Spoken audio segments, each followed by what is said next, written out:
the English need to waken up, have needed to waken up.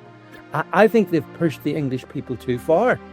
I'm just loving seeing the St. George's Cross being flown, the roundabouts being painted. Their authoritarianism has been revealed. It's naked. You can see it. We see the problem. Now we're going to fix it. And it's going to require toxic masculinity, I'm afraid. Lots of. Hi, everybody, and welcome back to Nick Talks. This episode's amazing guest, first time on my channel, but I've been on this channel a couple of times several years ago, and it's the amazing David Vance. How you doing, David? I'm doing extremely well, Nick, and thank you very much for the chance to be on your channel. As you say, it's been a few years since we last talked on my channel, and it's great to see, you know, all the things that you've been doing since, and particularly setting this up. So yeah, thanks for the chance to be here and talk to you. You're more than welcome. I think last time we chatted was about 3 years ago. I think I was on your channel twice. The first time was after my Black Lives Matter incident where I got sacked, cancelled, came back, and then I did lots of interviews. I spoke to you then. But then about a year later, you invited me back on your channel, and we talked about politics in general. And I wanted to compare 3 years ago to today, because 3 years ago, we had a socialist Tory government still in power. They've been in power over a decade. We'd been let down by Boris Johnson, who I voted for, but turns out he was just a clown. Well, he wasn't a clown. He pretended to be a clown, but it turned out he actually was a clown, pretending to be a clown. He was a big disappointment. And everything was going downhill. And even though I was trying to be optimistic, and I was still looking ahead and going, we're going to get out of this as a nation, because, you know, we're four fantastic countries. We're going to get out of this. And then they just went downhill. Then we've got this Labour government now for a year. They're even worse. But suddenly, this last 4 months, I'm seeing green shoots of recovery in this country. The people are waking up. You know, we've had demonstrations. We've had riots in Northern Ireland, Ballymena. We had the riots last summer because of the crazy savage who stabbed to death 3 girls. We've got demonstrations outside migrant hotels now. We've got raised the colours. I feel the English are waking up, and the English are going, what the hell have we allowed to happen in our country? Do you agree with that? Can you see a big difference between 3 years ago and today? Well, I think, Nick, you've actually landed on the most significant point, and it's what has been needed. The English need to waken up, have needed to waken up, and you know, people in Scotland, Wales, and where I am in Northern Ireland. I mean, we all recognise the importance of England. You're the engine of the UK. I mean, you just definitely are, but in a sense, like over here in Northern Ireland, you know, we've been raising the colours for many years, I can assure you, because we understood over here that our identity, our whole existence, is potentially under threat. So that's what brings out the patriotic surge. And over the last few months, you're right, you did right. I'm just loving seeing the St. George's Cross being flown, the roundabouts being painted. I just love everything about it, because frankly, you know, we can't succeed as a UK unless England, the people of England, the sleeping giant, wakens up. And like you say, compared to a few years back, I think that giant is beginning to stir. And I think as a direct consequence and a reaction to the authoritarian thuggery of Starmer and his goons in Labour, I think they've pushed the English people too far. And that's good, because that's what it's maybe taken. So yeah, you know, it's and as you say, I mean, over here we had our own little sort of protests in Ballymena, where again the people here were saying, no, we're not putting up with this. We are not going to have you put Albanian gangsters running brothels in our working class areas. And you know, they moved. So I just think it's good. And as you say, you know, a couple of years back, it was harder to see how the heck do we get out of this?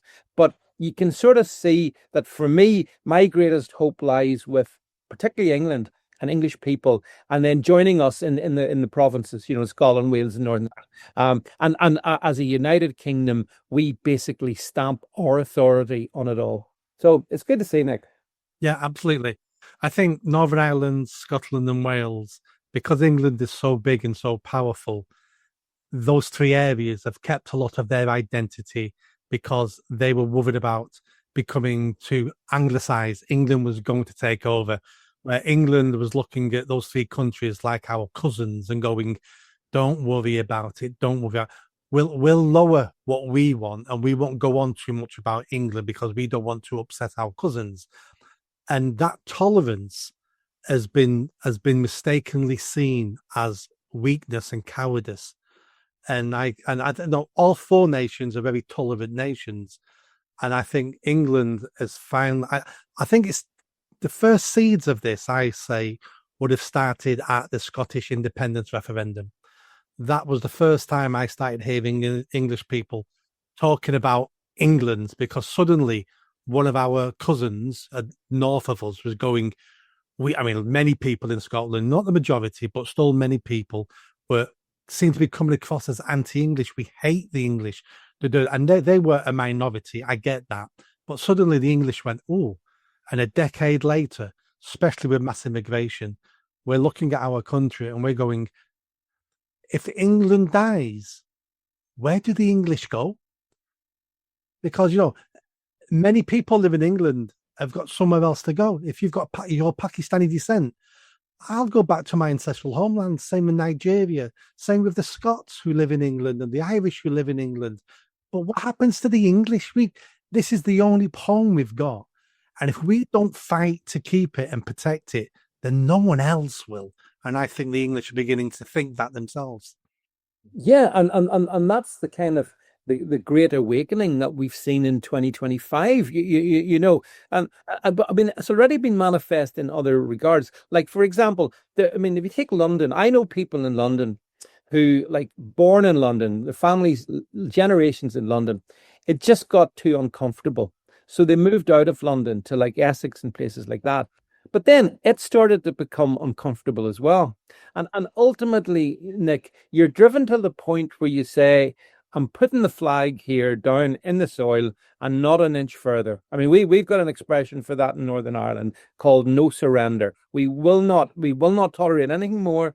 And that's where England is. And the mass migration issue, whilst it does affect the other parts of the UK and even over where I am, honestly, there's issues, but nothing of the scale that England has. So, I think it's existential. It really is as significant as that there. And I think it's kind of do or die, because if England doesn't resist, you'll be gone in a generation. And nobody wants to see that. And yet I think that's pretty much where it is. If you look at the demographic stats, if you look at everything, it has to happen now. But the plus is it is beginning to. You can feel it in the air, can't you, Nick? I know, okay, I know it's through social media and stuff, but I just see so much, and I'm thinking this is amazing. The displays in all these English towns and in the cities, it's tremendous, and it's always been there, but it's come out, and I don't think that was what the government was planning. They didn't expect there would be this, and clearly they're trying to suppress it as best they can. But I don't know they can keep the people down, because ultimately there's more of us than there is of them. No, absolutely. I said this the other day. There's something like 70,000 British soldiers. 70,000. Yeah, yeah. There's 120,000 police officers. Why is there such a big difference? It's because the government are more afraid of us than they are foreign armies, because they're afraid of the people. That's why there's almost double the amount of police officers in the UK compared to soldiers. They're afraid of us. That's why they're coming down harder and harder on us. These are the last throes of an authoritarian regime. They know powers is slipping through their fingers. They can see what's happening, and all they can do. They know that the super words don't work anymore now. racist, transphobe. Now they don't work anymore. So now it's an iron fist. If we've got to beat him we've got to beat him to surrender now. And I think that's why we're going to see the government get a lot harder, a lot worse, a lot more authoritarian. Yeah, I do think so. And actually, Nick, if you go back to last the end July 2024, the first week in August, following the slaughter of those three little girls at the hands of that second generation Rwandan savage, that was a moment. Like there was a moment where the country started to explode with I think righteous anger. And obviously you saw the jackboot authoritarianism of Starmer revealed very early. Like that was they only won the election the 8th of July or whatever.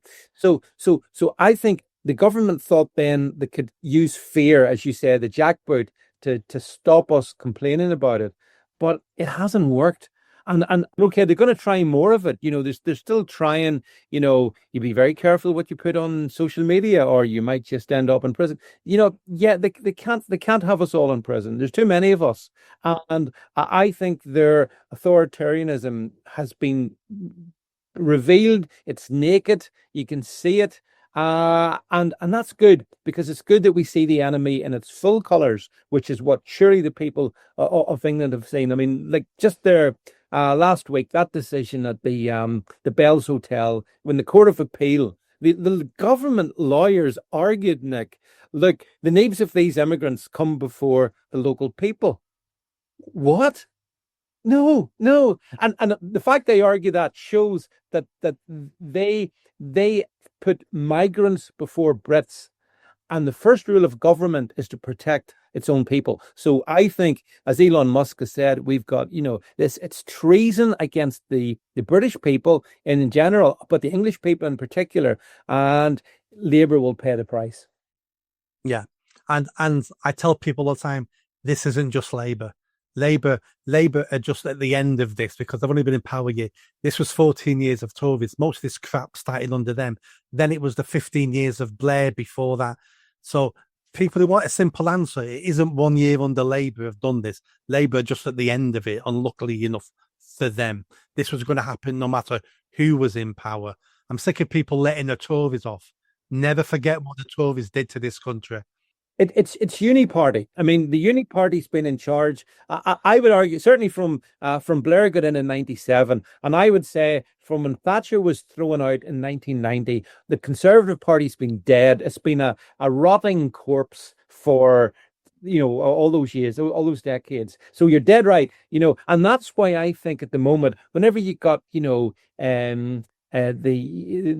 conservatives coming out and lecturing on these issues, that they've got zero credibility, Nick. You're dead right to point that out. I wouldn't trust them any further. And by the way, Robert Jenrick and all the rest of them, I just think it's an act, and I think they're dead in the water politically. I think the Tories are dead. I think the Labour's dying quicker than I thought, and in that lies hope. And that's something to, again, it's a positive, it's kind of positive, even though, as you said at the beginning, it's a great way of putting it. Things are getting worse, but actually it's quite good. Yeah. Yeah, absolutely. I wrote a book last year. In the book, I made a quote up in the book, and it's basically this: if you want to be the phoenix, you have to endure the fire. And I think that's how I see our country now. Is we're having to endure this fire, but out of this fire can come the phoenix, rebirth, something better to start the cycle all over again. You're right about the Tories. Tories, really let everybody down, and it is the Uniparty. The different colours, but it's the same party. And for people who say it's too big a struggle, Nick, we're never going to beat the government, we're never going to change it. It's like, well, just look at recent history. No one saw the fall of the Berlin Wall until those bricks started hitting the pavement below. The CIA didn't see it. Our spies didn't see it coming. The Romanian government, Soviet government, when that fell, the rulers didn't even see that coming. The Arab Spring in North Africa, no one saw that coming. So governments and authoritarian regimes can fall extremely quickly It just doesn't look like it until you get to the tipping point, and then they tumble like a stack of cards. Exactly. And do you not think that that's kind of, it feels to me that's kind of where we are. It feels like we're just one spark away, and down comes the whole show. Because like I don't know about you, but do you think we can make it to 2029 as things stand? I don't. I just cannot see it. And that's a plus. Stuff happens, and you're also right to Nick to point out not just even sort of modern history, but the lesson of history is regimes can collapse as quick as they come into power. Um, the one thing I guess I didn't see was, you're being honest, I didn't realize when Labour got in last summer with the big majority that the collapse would be so quick. But it speaks to your point that this is actually one of the lessons of history, that they come in and they all got a huge majority, and within a year, it's just everything's a disaster, and people are yearning for change. And that yearning wouldn't actually have happened really had it not been for the year of Labour, the 14 years of the, or 24 years of the Tory, all the rest of it. So yeah, it's fascinating to observe it happen in real time. And you talk about the Phoenix. I mean, one of the lines that I like to use as well is that, they do say that the finest steel is forged in the hottest fires. And we're going through fires, like there's no doubt about it. The death rattle of these authoritarians that have been ruining our lives now for a long time is it's not going to be easy. But the other thing is, it's a wee bit like, the Wizard of Oz, when it's revealed behind the curtain who the wizard is.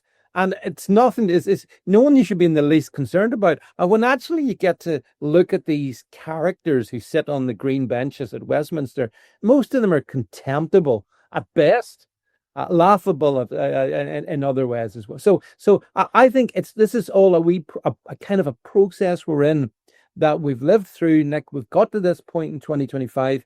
I think by 2029, the political landscape will be completely different, completely different. And yeah, that's something, I'm looking forward to. Yeah, absolutely.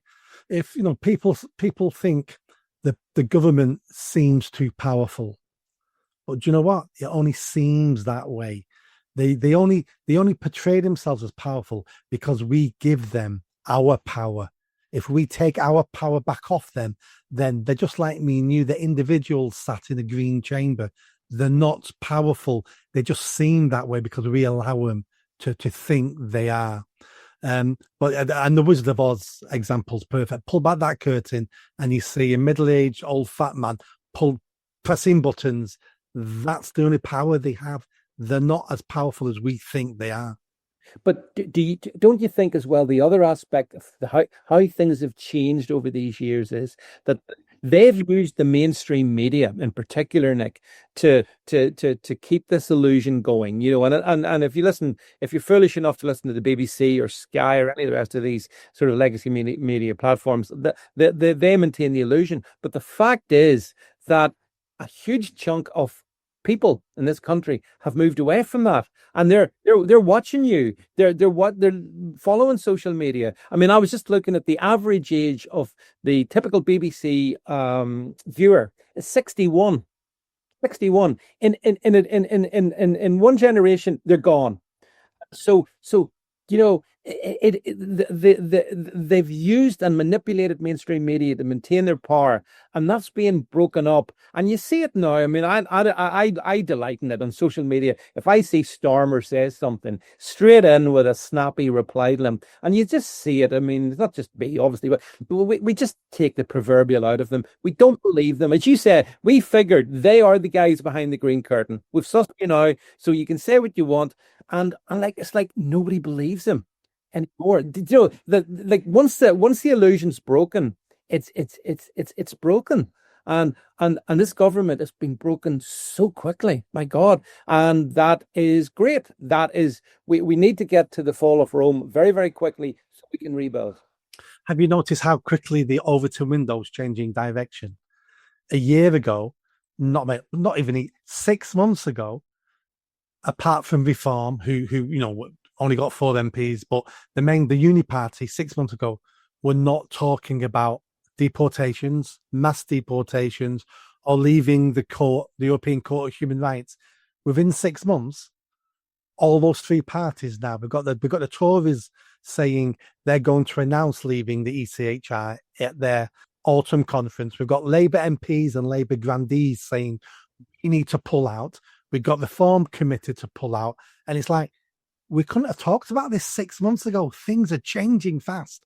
Yeah, absolutely. And it's brilliant because I've always argued I want to see the Overton window not just shifted. I want it smashed into a million pieces. And that's happened because, as you say, predominantly because of the impact of new media and these new conversations that we've been able to have. And also, I think a recognition that a lot of people have now that if we're going to save our country, Nick, we those borders need to be sealed, and we need to get everyone who lives in this country illegally needs to be straight out, and that cannot happen without us leaving the ECHR, repealing the 1998 Human Rights Act, all that stuff. But I don't recall too many mainstream media politicians talking about that even a year ago, and now it's like as you said, they're virtually all saying it. Except I don't believe Labour would ever do it, and the Tories are just all talk. I don't believe a word they say. But it's the fact they've almost been forced into saying it, haven't they?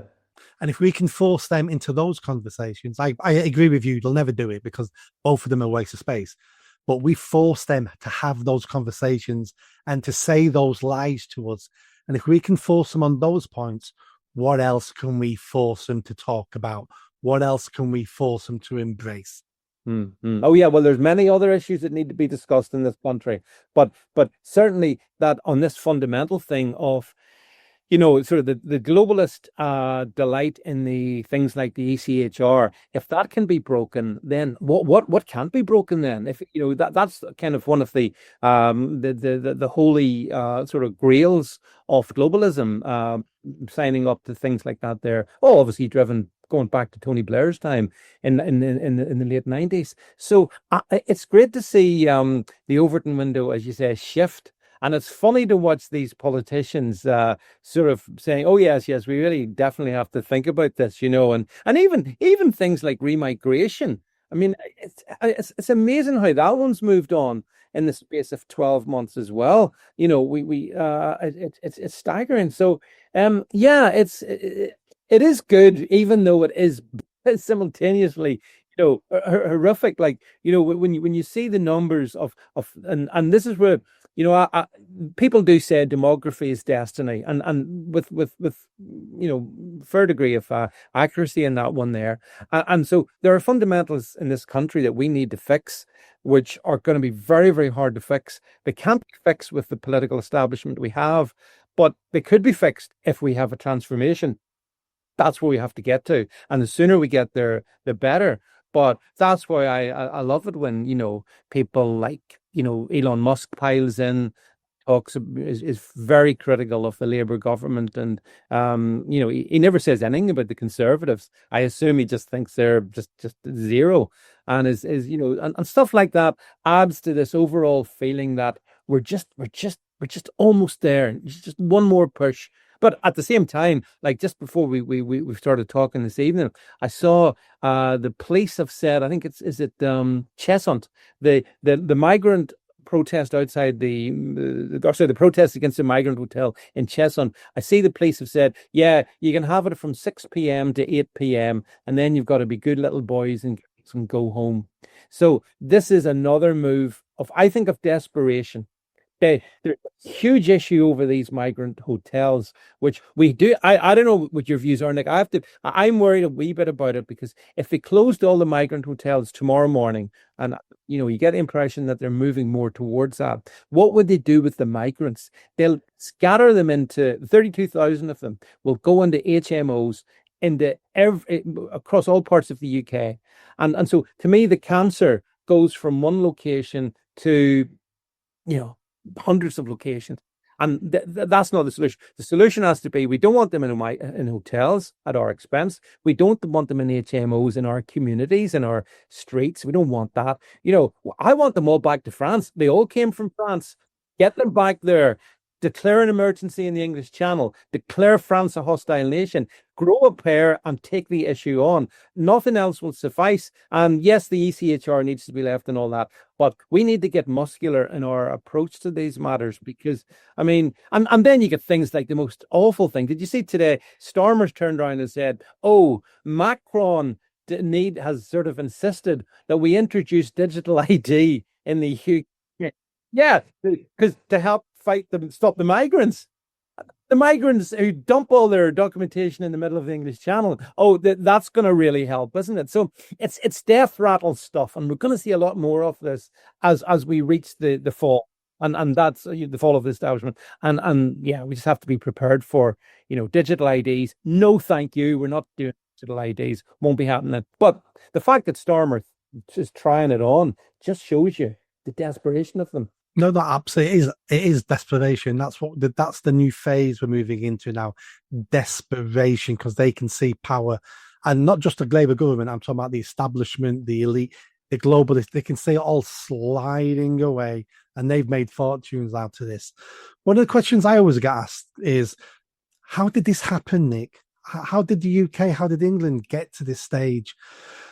And I used to answer by saying ECHR, joining the EU. I used to talk about, Marxism and and it goes beyond everyone's head. It's too complicated, and so I had to think of a more simpler way to explain how we've got into this mess. And it's basically this: as individuals in this country, we didn't do what we should have done.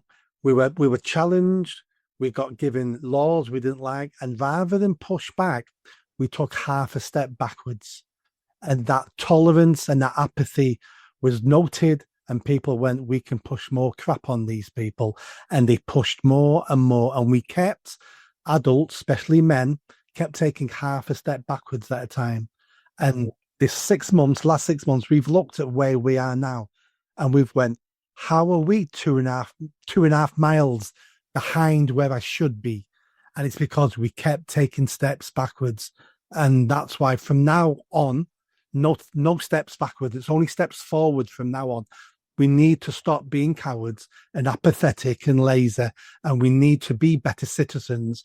We need to be better voters, and we need to be better men. And we need to protect this country, because no country has the right to exist. I can name a dozen countries now that don't exist anymore, because their people let the country down, and that country is now gone, and will go the same way if we don't do something about it. Well, that's where you see tolerance is the enemy of the country. I don't really want to be tolerant of a lot of things. There's no reason to be tolerant, but yet people have been told, "Oh yeah, the English, they're the most tolerant people." And so, I get what you're saying, and I agree with you're saying, but I also think that as a society, we've almost been sort of given tranquilizer darts over the decades to make us just like, don't worry about what's happening. Go and watch the football at the weekend. Here's a good program on TV. Get your dopamine hit of this, and we'll take care of things. And of course, people have seen that the country is falling apart. It doesn't work anymore. I was chatting to someone about, the things that happened in this country from, let's say, 1850 to World War One. The huge advances that this country made, Nick. It's so much to be proud of. The Victorian age was a brilliant age. And those men, white men who did all of that and made these incredible achievements, their descendants are still in this country. It's just that they kind of fell asleep. There was 2 world wars in between. That's a factor. Coming out of World War II, being economically broken, was a factor as well. And I think the nefarious forces took advantage of all of those things. But, like I was just looking into, doing a wee bit of research into my own family history, and, found out there just the other week that my great grandfather died on Flanders Fields back on July the 1st, 1914. And I think of that generation of young British men from all parts of the UK, and they gave their lives for this country, And I look at the betrayal of them by successive governments of all hues, and it enrages me. And that's another reason why I think it's payback time. We should take our country back, which we should never have given it away. You're right. We should never have done it. But at least you solve a problem when you see there is a problem, and we sure as hell see that now. So that's the first step in solving it. We see the problem, now we're going to fix it, and it's going to require toxic masculinity, I'm afraid. Lots of. Let's end on this. What's the one thing we should be looking out for now? We've had the migrant hotel protests, we've had Raise the Colours. Is there anything coming down the pipeline for you to say, this will be the next thing, you need to watch out for this? Or is there something you'd like to be the next thing? Well, the digital ID thing does worry me, because the point about digital ID, as you know, World Economic Forum and all that, it is a control mechanism over everybody to keep us all safe. But in fact, it does the exact opposite. We are free men and women in this country, and we can't entertain stuff like this. So I worry about the fact that this has been brought out in the context of unbelievably fighting immigration. So I see that as something they're going to try. And beyond that, Nick, look, I just think that authoritarian regimes always end the same way, and we've got one, and that is they'll try it on in so many ways to take control. But we voted in 2016 to take control back, remember, and of course we were betrayed in that one. But it shows you that the British lion still can roar and and still wants that, and we want it more than ever. 9 years on. So my hope is that we continue where we're going. We continue to resist. We don't compromise, and we recognize that. Rise up. That's all I would say. Simple as that. I agree with you with digital ID. I wouldn't have done a decade ago. A decade ago, when I worked with the police and worked with the government, I would have been, well, this makes perfect sense. It's going to cut down on fraud. It's going to do this. It's going to do that. Because our governments are never authoritarian. Our governments are never wrong, and they'd never do that. What changed my mind was COVID. I saw how easy governments can be corrupted, how easy governments can turn to the dark side. And if we would have had digital ID then, they would have controlled every bit of our lives. And they tried. They tried. And the thing about COVID is, COVID was the wake up. So many of us, I'm very similar to you. Traditionally, I would have supported the police and believed in things like digital ID and all that. But all that shattered into a million pieces. So COVID was a wake up moment for, I think, a lot of us. But maybe this is just the way destiny works. You have this COVID scam, we waken up, and then they try other stuff. But we're awake and we see it all, and we're not going to put up with it. Yeah, and like you, for me now, it's no retreat, no surrender. I'm not taking any more now. Yep, that's the right attitude. 100% with you on that one, Nick. David, thank you so much for coming on the show. Let's do this again soon. Hope so. Thanks a lot. Cheers. Bye-bye.